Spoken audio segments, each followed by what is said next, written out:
ಮಧ್ಯದ ಎರಡೂ ವಾಕ್ಯಗಳಲ್ಲಿ said that ಬರೋದಿಲ್ಲ. ಇಂಟರಾಗೇಟಿವ್ಸ್ ಅಲ್ಲಿ ಕ್ವೆಶ್ಚನ್ಡ್ ಅಥವಾ ಆಸ್ಕ್ಡ್ ಅಂತ ಬಳಸಿರೋ ರೀತಿ ಇಲ್ಲಿ ಇಂಪರೇಟಿವ್ ಸೆಂಟೆನ್ಸಸ್ ಅಲ್ಲಿ ವಾಕ್ಯದ ಮೂಡನ್ನು ನೋಡ್ಬೇಕು ನೀವು. If it is a requisition, if it is an order, ಅಥವಾ if it is a command, if it is a suggestion or advice ಅನ್ನೋದನ್ನ ನೋಡ್ಬೇಕು. ಯಾವಾಗ ನಾವು ಟೇಕ್ ಮೆಡಿಸಿನ್ಸ್ ರೆಗ್ಯುಲರ್ಲಿ ಅಂತ ಹೇಳ್ತೀವೋ that is an advice. So that we need to use as a reporting verb. He advised his granny ಅಥವಾ grandmother. He advised his granny to ಅಂತ ಸೇರಿಸ್ಬಿಟ್ಟು ಒಳಗಡೆ ಏನಿದೆಯೋ ಅದು ಪೂರ್ತಿ ಆಸ್ ಇಟ್ ಈಸ್ ಬರುತ್ತೆ. To take medicines regularly, inverted comma ಇರಲ್ಲ, just full stop, that's all. He advised his granny to take medicines regularly, that's all. ಮುಗಿದೋಯ್ತು.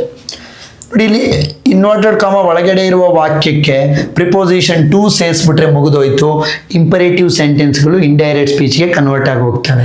ಆದರೆ ಆ ವಾಕ್ಯ ಏನನ್ನ ಹೇಳ್ತಾ ಇದೆ ಅನ್ನೋದನ್ನ ಹೊರಗಡೆ ಅವನೇ ಕೊಟ್ಟಿರ್ತಾನೆ, ನಿಮ್ಗೇನು ತಲೆ ಬಿಸಿ ಇಲ್ಲ.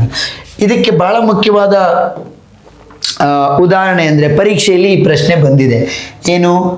The teacher said to students. ಏನಿದೆ ವಾಕ್ಯ? ಬಿ ಕ್ವಯಟ್ ಅಂತಿದೆ, ಬಿ ಕ್ವಯಟ್ ಅಂತಿದೆ. ಸೊ ಇದೇನು?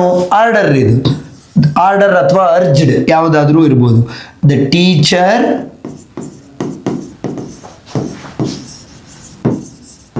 ಅರ್ಜ್ಡ್ ದ ಸ್ಟೂಡೆಂಟ್ಸ್ ಅಥವಾ the teacher commanded the students. ಇಷ್ಟೇ. ಸ್ಟೂಡೆಂಟ್ಸ್ ಆದಮೇಲೆ ಟು ಸೇರಿಸಿದ್ರೆ ಆಯ್ತು. ಇದಿಷ್ಟಕ್ಕೆ ಟು ಬಿ ಕ್ವಯಟ್, ಸುಮ್ಮನಿರಿ ಅಂತ ಹೇಳಿದರು ಅಷ್ಟೇ. ದ ಟೀಚರ್ ಅಥವಾ ಅರ್ಜ್ಡ್ ಬದಲು ಆರ್ಡರ್ಡು ಬರೀಬೋದು ನೀವು. The teacher ordered the students to be quiet, that's all.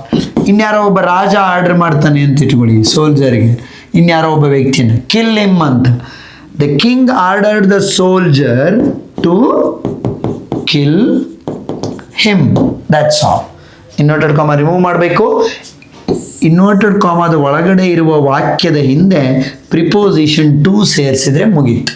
ಇಲ್ಲಿ ನಿಮಗೆ ಟೆನ್ಸ್ ಇರೋದಿಲ್ಲ, am, is, are, was, were ಏನೂ ಇರೋದಿಲ್ಲ. ಹೀಗೆ ಮಾಡು ಅಂತ ಹೇಳುವ ಒಂದು ಕಮ್ಯಾಂಡ್ ಇರುತ್ತೆ, ರಿಕ್ವೆಸ್ಟ್ ಇರುತ್ತೆ. ಅದನ್ನು ಇಲ್ಲಿ ಹೊರಗಡೆ ತಗೊಳ್ತೀವಿ. Requested, order, commanded, whatever it is. ಅದ್ರ ಜೊತೆಗೆ ಪ್ರಿಪೋಸಿಷನ್ ಟು ಸೇರಿಸಿ ಒಳಗಡೆ ಏನಿದೆಯೋ ಅದನ್ನು ಆ್ಯಸ್ ಇಟ್ ಈಸ್ ಬರಿತೀವಿ. ಕೆಲವು ಸರಿ ಏನಾಗುತ್ತೆ, ನೆಗೆಟಿವ್ ಕಮ್ಯಾಂಡನ್ನು ನಾವು ಹೇಳುವ ಚಾನ್ಸಸ್ ಇರುತ್ತೆ, ಹಿಂಗೆ ಮಾಡಬೇಡ ಅಂತ. ಏನದು? Don't eat mangoes. Don't eat mangoes ಅಂತ ಹೇಳಿದ್ದಾರೆ ಅಂತ ಇಟ್ಕೊಳ್ಳಿ. He said to his father don't eat mangoes. ಏನು? He advised his father. Don't ಅನ್ನೋದು ಯಾವಾಗಲೂ ನಾಟ್ ಟು ಅಂತ ಆಗ್ಬೇಕಷ್ಟೇ. ಡೋಂಟ್ ಅನ್ನೋದು ಏನಾಗಿ ಕನ್ವರ್ಟ್ ಆಗುತ್ತೆ ಇಲ್ಲಿ ಇಂಪರೇಟಿವ್ ಸೆಂಟೆನ್ಸಲ್ಲಿ ಇಂಡೈರೆಕ್ಟ್ ಸ್ಪೀಚ್ ಮಾಡುವಾಗ? Not to eat mangoes. He advised his father not to eat mangoes, that's all. Don't ಅನ್ನೋದನ್ನು ಏನಂತ ಕನ್ವರ್ಟ್ ಮಾಡಬೇಕು ಇಂಡೈರೆಕ್ಟ್ ಸ್ಪೀಚಲ್ಲಿ? ನಾಟ್ ಟು ಅಂತ ಕನ್ವರ್ಟ್ ಮಾಡಬೇಕು. ಇದು ಲಾಸ್ಟ್ ಟೈಮ್ ಯಾವುದೋ ಒಂದು PDO HK NHK ಯಾವುದೋ ಒಂದು ಪೇಪರಲ್ಲಿ ಬಂದಿದೆ. ಏನೋ ನನಗೆ ಕರೆಕ್ಟಾದ ವಾಕ್ಯ ನೆನಪಾಗ್ತಾ ಇಲ್ಲ. ಎನಿವೇ ನಾನು ನೆಕ್ಸ್ಟು ಈ ಕಾನ್ಸೆಪ್ಟ್ ಎಲ್ಲ ಮುಗಿದ ಮೇಲೆ ಒಂದು 3-4 PYQ ಪ್ರೀವಿಯಸ್ ಇಯರ್ ಪೇಪರ್ಸ್ನ ಮಾಡ್ತೀನಲ್ವಾ, ಅವಾಗ you will get to know. He advised his father not to eat mangoes ಅಂತ ಮಾಡಿದ್ವಿ. ಹಾಗೇನೆ ಏನೋ ನೋಡಿ, ಪಾಸ್